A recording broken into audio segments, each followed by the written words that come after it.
The recording device hummed quietly on the metal table in the dim archive room on planet Vorthok Prime. 50 years had passed since the human wars ended, but the memories still burned fresh in the minds of those who survived them.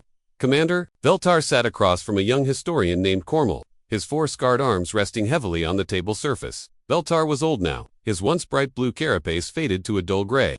Deep scars crisscrossed his shell-like skin, each one telling a story of battles fought against an enemy unlike any the galaxy had ever seen. His compound eyes, dulled with age and trauma, reflected the harsh white lights of the sterile chamber. "You want to know about the humans," Veltar said, his voice rough through the universal translator device clipped to his throat. "Everyone thinks they know what happened during those dark years. They read the sanitized reports, the official histories. They think they understand." He paused, one scarred arm unconsciously tracing a particularly deep wound across his chest. "They understand nothing." Cormel, barely old enough to remember the end of the war, leaned forward eagerly. His stylus hovered over his electronic notepad, ready to capture every word. "The Coalition archives say the war lasted for years and ended with human surrender. Is that accurate?" A sound escaped Veltar that might have been laughter if not for the bitterness in it. "Human surrender," he repeated. "Yes, that is what the official records state. It is also the greatest lie ever told to preserve galactic peace of mind." The old commander stood slowly, his joints creaking audibly. He walked to the small viewport that looked out onto the sprawling city below. Millions of Vorthok citizens went about their daily lives, completely unaware of how close they had come to extinction decades ago. "It began with such confidence," Veltar continued, his back still turned to the historian. "The Galactic Coalition had absorbed 17 star systems in the previous century. Primitive species, mostly. Some put up token resistance, but nothing our advanced technology in superior numbers could not handle quickly. When our long-range scouts discovered the human homeworld, Earth, the initial reports were ... encouraging.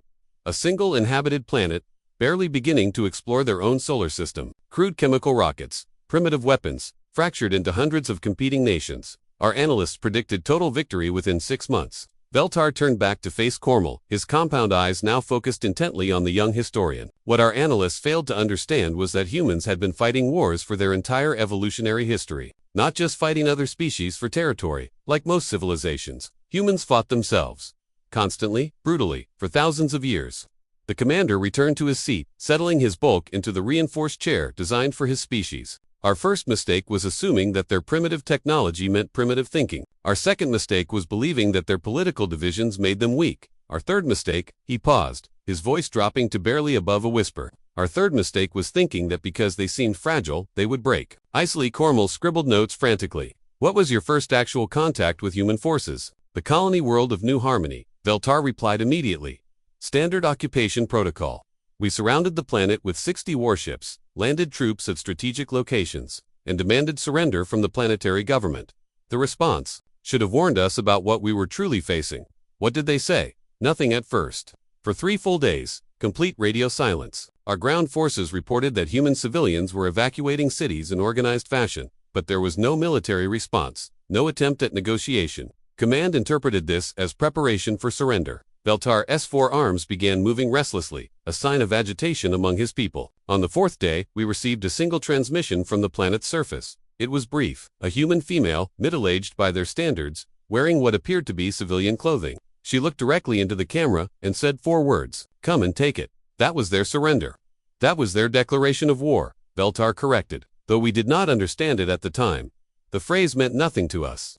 We later learned it was a reference to an ancient human battle cry, used when facing impossible odds." The old commander stood again, this time moving to a wall display showing star charts from the war period. Red markers indicated battle sites, their locations scattered across multiple systems. What followed was unlike anything in recorded galactic history. The human defenders did not simply fight. They improvised, adapted, and evolved their tactics in real time. For example, Cormel prompted, "Within hours of our first landing, they had analyzed our troop movements and identified weaknesses. In our formation patterns, they began using tactics that made no logical sense according to standard military doctrine. Civilians would approach our checkpoints with apparent surrender offers, only to detonate improvised explosives when our guards relaxed." Veltar's voice grew quieter. But the truly disturbing aspect was not their willingness to die. Many species fight desperately when cornered. What made humans different was their attitude toward death in combat. They did not fear it. They embraced it, turned it into a weapon. The recording device continued, its quiet humming, as both beings sat in contemplative silence, the weight of unspoken horrors hanging heavy in the sterile air. Veltara's compound eyes seemed to lose focus as he stared at the star charts while the red markers brought back memories he had tried to bury for 50 years. His forearms trembled slightly as he pointed to one particular system marked with a double red circle. Kepler Station, he said, his voice barely audible. That was where we learned our first real lesson about human warfare. Command had designated it as a demonstration target. Show overwhelming force, demand surrender, integrate another system into the coalition. Simple, clean, efficient. Cormel looked up from his notes. What made this battle different? Everything, Veltar replied, returning to his seat. We approached, with standard siege protocols, 60 coalition warships against a single human orbital defense platform. The station was mining facility, mostly civilian workers with minimal military presence. Our intelligence estimated maybe 200 defenders total. The old commander's scarred carapace caught the harsh light as he shifted uncomfortably. Admiral Texron opened communications, expecting immediate surrender. Instead, a human female appeared on screen. She was young, maybe 25 in human years, wearing work clothes covered in grease and dust. Her name was Yuna, and she was apparently the station coordinator. What did she say? Texron gave the standard ultimatum. Surrender immediately, or face total destruction. Yuna listened politely, nodded once, and then did something none of us expected. She smiled. Veltar stood and walked back to the viewport, his movements slower now. That smile haunts me still. Not cruel or mad, just peaceful, like she had already accepted what was coming and found comfort in it. Then she spoke. Her exact words were burned into our communication logs. Admiral, my people have a saying about fighting against impossible odds. We do not ask how many enemies we face. We ask where they are. Then she cut the transmission. Cormel stopped writing. That was their surrender. That was their battle cry, Veltar corrected. What followed challenged every assumption we had about civilized warfare. The station's shields held longer than expected, but they were failing. Any rational commander would have negotiated terms. At that point, instead, Yuna ordered something unprecedented. The commanders for arms began making agitated gestures as he recalled the memory. 3 human cargo vessels, badly damaged and venting atmosphere, suddenly changed course. Instead of retreating to safety, they accelerated directly toward our battle line at maximum velocity. Ramming attacks, suicide attacks, Veltar emphasized, but calculated ones. Those cargo ships struck our cruiser formations at near light speed. The kinetic energy alone was devastating. I watched the flagship, Dominion, simply disappear in an expanding cloud of superheated debris. 2,000 coalition crew members died in seconds. The old soldier's voice grew quieter, but that was only the beginning. As our surviving ships regrouped, the station's defensive weapons suddenly became far more accurate. Later analysis revealed that the human cargo pilots had transmitted detailed targeting data even as they died.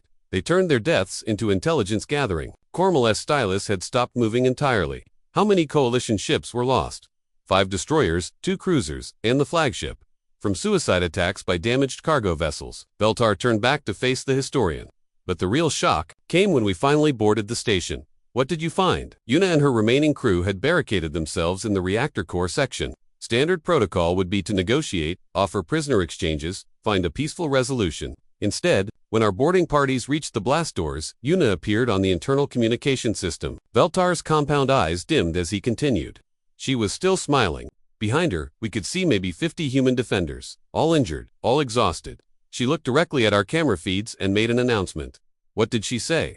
She thanked her crew for their service. Then she thanked her family back on Earth for raising her properly. Finally, she thanked the coalition forces for giving her people time to complete their mission. Veltar paused. That was when we realized 17 civilian transport ships had launched from the station's hidden bays during the battle. She had been buying time for evacuations. Not just evacuations. Those transports carried complete industrial equipment, genetic samples, cultural records, everything needed to rebuild their civilization elsewhere. Yuna had turned a military defeat into a strategic victory. The commander walked back to the star charts, pointing to the red marker. She activated the reactor overload sequence while looking directly at us through the blast door viewport. Still smiling, the explosion consumed the entire station and took another 1,000 coalition troops with it. But why? Cormel asked. Why not surrender and live? Veltar turned to face the young historian, his scarred features grave. That was the question that kept coalition command awake for the rest of the war. We later learned that human military doctrine includes something called acceptable losses. They calculate not just the cost of victory, but the value of meaningful defeat. Yuna's sacrifice allowed those 17 ships to escape with 40,000 civilians and complete industrial capability. One station, defended by 200 people, cost us 8 warships and delayed our advance by 6 weeks while we reinforced and regrouped. The recording device hummed steadily as both beings sat in silence, contemplating the implications of such dedication. That was when we realized, Veltar concluded, we were not fighting soldiers. We were fighting an entire species that viewed death in battle as success, not failure. Veltar moved to a different section of the star charts, his forearms pointing to a cluster of systems marked with yellow and red indicators. His compound eyes reflected a different kind of fear now, something deeper than the shock of unexpected resistance. 3 months after Kepler's station, we thought we understood human tactics. He began, his voice carrying a bitter edge. Desperate, last stands, suicide attacks, civilian evacuations, predictable patterns we could plan around. We were wrong again. Cormel looked up from his notes, sensing the change in the old commander's tone. What changed? Everything changed because humans changed everything, Veltar replied, his scarred carapace catching the light as he turned. The first shock came from our own weapons. During a routine engagement at the Rigel mining complex, human defenders began firing coalition plasma rifles. Not captured weapons, newly manufactured copies that were somehow more efficient than our originals. The commanders for arms began making agitated gestures. Our technical analysts were baffled. These humans had gone from primitive chemical rockets to improving our 1,000-year-old weapon designs in less than a standard course. But that was only the beginning. How quickly were they advancing? By the 6th month of the war, human ships were using modified versions of our shield generators that lasted 30% longer under fire. By the 9th month, they had developed new alloys that made their hull armor superior to ours. Every engagement taught them something new, and they learned faster than any species in recorded galactic history. Veltar walked back to his chair but did not sit. Instead, he stood behind it, gripping the back with 2 of his arms. But their technological adaptation was nothing compared to their tactical evolution. They began studying us in ways that went far beyond military intelligence. What do you mean? They learned our biology, our psychology, our deepest fears. Each coalition species has weaknesses, behavioral patterns developed over millions of years of evolution. Humans identified these weaknesses and turned them into weapons. The old soldier's voice dropped to barely above a whisper. My species, the Vorthok, communicate through bioluminescent patterns on our carapace. These light patterns are involuntary when we experience strong emotions. Fear, anger, pain, they all create distinct signals that other Vorthok can read instantly. Cormel set down his stylus, sensing something important was coming. The humans somehow learned to decode our biological communication system. During the campaign on Zarian 7, strange things began happening to our forward positions. Patrol units would find messages scratched into metal surfaces, not in human writing, but in our own bioluminescent patterns. What kind of messages? Veltar's compound eyes dimmed with the memory. Last words. The final light patterns of Vorthok soldiers who had died in previous battles. Somehow, humans had recorded our dying communications and were leaving them for us to find. The commander began pacing slowly around the small chamber, but it got worse. They began adding new patterns to these messages, patterns that roughly translated to human phrases. We see you, we know you, we are watching. Psychological warfare, beyond anything we had experienced. One morning, I found my own command bunker door covered in scratched light patterns. They showed the distress signals my squad had transmitted when they died in the Rigel assault. But at the end, there was something new. Veltar stopped pacing and faced Cormel directly. The added message contained personal information about my family back on the homeworld. My offspring's names, their school pod numbers, even my mates' work schedule. All translated into our own biological communication system. How could they have obtained such specific information? That was the question that terrified every coalition soldier. These humans had somehow infiltrated our rear areas, accessed our personal communication networks, and learned our most intimate details. But they never acted on this information. They simply demonstrated that they could. The old commander returned to his chair, settling his bulk with a heavy sigh. The psychological impact was devastating. Every Vorthok soldier began wondering if their families were safe. We stopped sleeping properly, jumped at every shadow, fired at sounds that might have been human infiltrators. Were humans actually targeting civilian populations?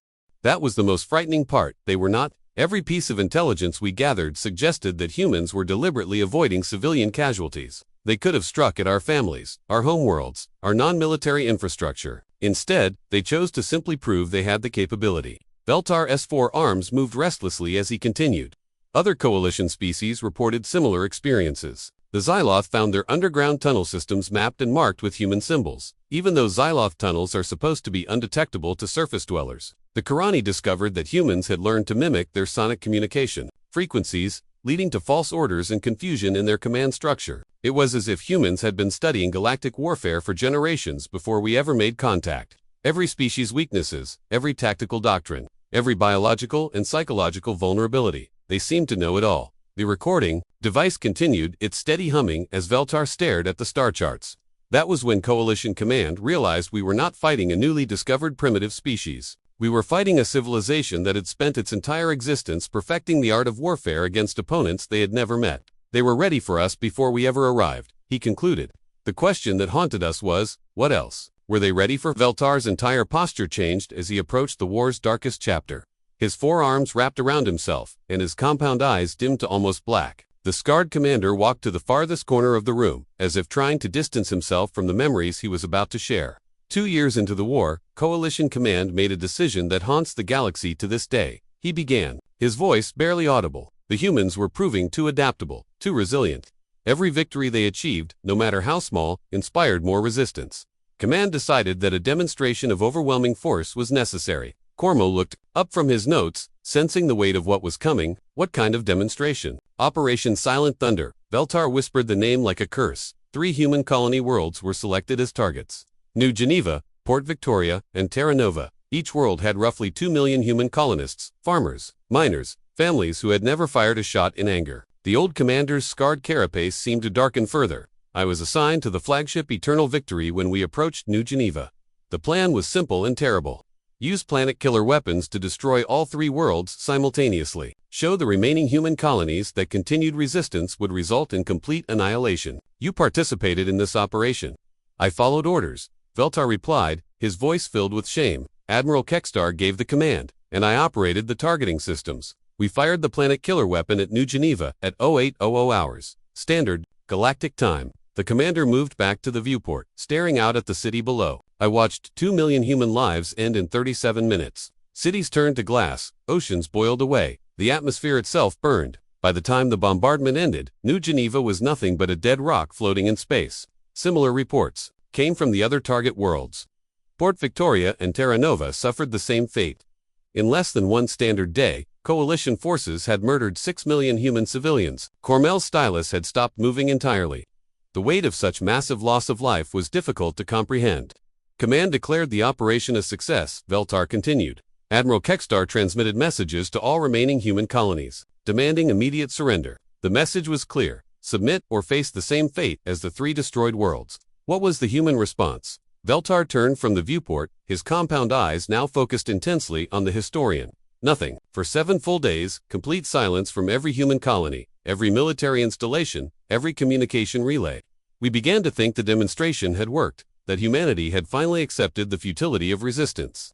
Then, on the 8th day, something happened that changed everything. The old commander returned to his chair, his movements heavy with the weight of memory. Human fleets appeared simultaneously in 12 coalition home systems, not attacking, not firing weapons, just appearing. Hundreds of ships, all broadcasting the same signal on every frequency. What signal? Names, Veltar said simply. Human transmissions began listing names, addresses, and personal information. Every coalition military leader, every government official, every fleet commander. My name was among them.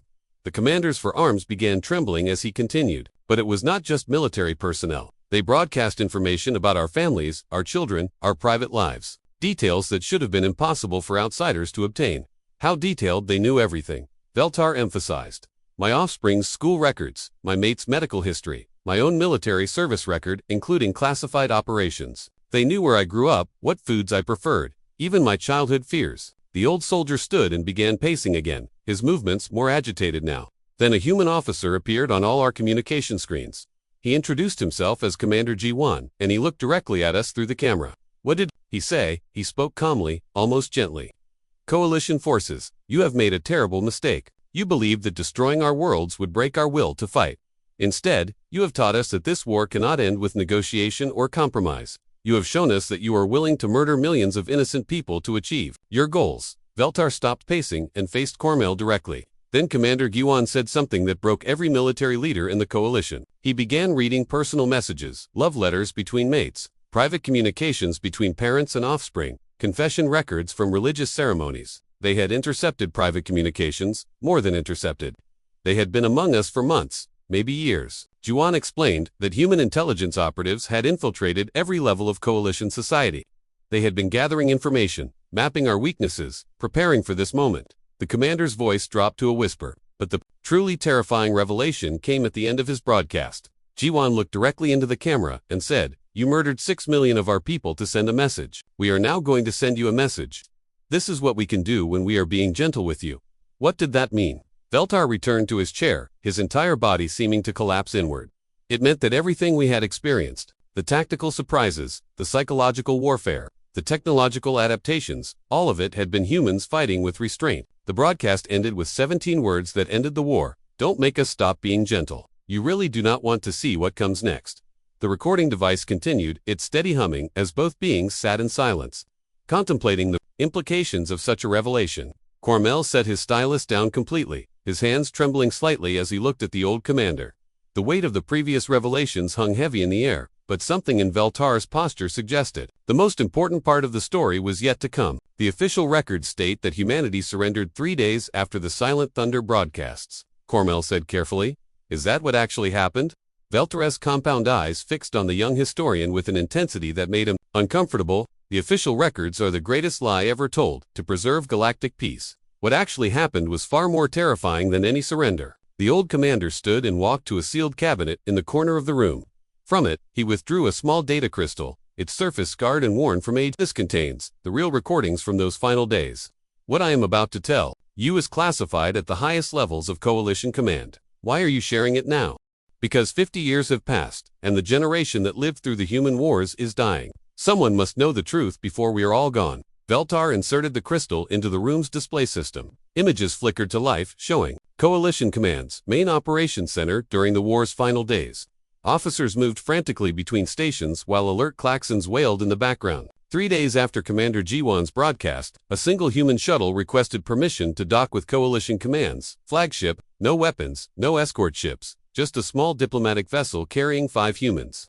The display showed security footage of the shuttle's arrival. 5 humans in simple clothing walked calmly through the docking bay, seemingly unbothered by the hundreds of armed coalition guards surrounding them. Their leader was a human female named Minseo, small, unremarkable. By human standards, probably would not last 10 seconds in physical combat against any coalition species. She carried 2 briefcases and requested an immediate meeting with the entire Coalition Command Council. Cormel watched the footage with growing fascination. What was in the briefcases? That was the question that changed everything. Replied Admiral Kekstar, initially refused the meeting, demanding the human surrender unconditionally. Minseo simply smiled and said, "Admiral, you are going to want to see what I have brought you. It will help you make an informed decision about how this war ends." The display switched to show the main conference room where Coalition's highest-ranking officers had gathered. Minseo stood at the head of the table, the 2 briefcases placed before her. She opened the first briefcase and revealed technological specifications unlike anything we had ever seen. Faster-than-light communication systems, medical technologies that could extend lifespans across all species, terraforming techniques that could make dead worlds habitable, energy sources that could power entire civilizations. She explained that these technologies could be shared freely with all Coalition species, advancing galactic civilization by thousands of years. The only requirement was peaceful coexistence and the immediate cessation of all military hostilities. Elter paused the display, freezing the image on Minseo's .com face as she addressed the stunned Coalition officers. Then she opened the second briefcase. What was inside?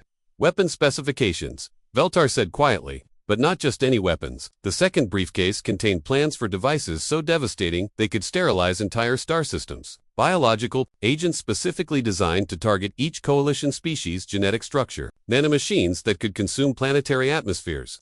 Gravity manipulation devices that could cause stars to collapse. The old commander's forearms began trembling as he continued. Minseo placed both briefcases on the table and delivered a message that still gives me nightmares. She said, "Gentlemen, you have a choice. You can have the contents of the first briefcase, partnership, prosperity, and advancement for all our species. Or you can continue this war and eventually face the contents of the second briefcase." Was she threatening the Coalition? That was what made it so terrifying. She was not threatening anyone. Minseo spoke calmly, almost gently, like a teacher explaining a simple concept to students. She said, "We prefer cooperation to destruction, but we are prepared for either outcome. The choice is entirely yours." Veltar resumed the playback, showing the stunned faces of Coalition Command as they processed what they were seeing. Then Minseo revealed the truth that ended the war in a single sentence. What truth? She looked directly at Admiral Kekstar and said, Everything you have experienced during this war, every tactic, every innovation, every psychological operation has been conducted under our doctrine of proportional response. We have been fighting with restraint because we hoped you would come to understand reason before we were forced to abandon restraint. The display showed Admiral Kekstar's face going pale as the implications sank in. She continued, "We studied your expansion patterns for decades before first contact. We prepared for this war before you ever knew we existed. We know your capabilities, your weaknesses, your tactical doctrines. Most importantly, we know exactly how to end this conflict permanently if you force us to do so." Veltar stopped the playback and turned to face Cormel directly. The human peace accords were signed 6 hours later. Not a surrender treaty, a partnership agreement between equals. And since then, in 50 years since the accords were signed, not a single interstellar war has been fought. Not one. The galaxy has become a civilization that chooses cooperation over conquest. Not because we were defeated, but because we learned what true strength looks like. The old commander removed the data crystal and returned it to the sealed cabinet. Remember this truth. Young historian, the humans did not just win a war. They ended warfare itself by demonstrating that they possessed the power to destroy us all and chose not to use it.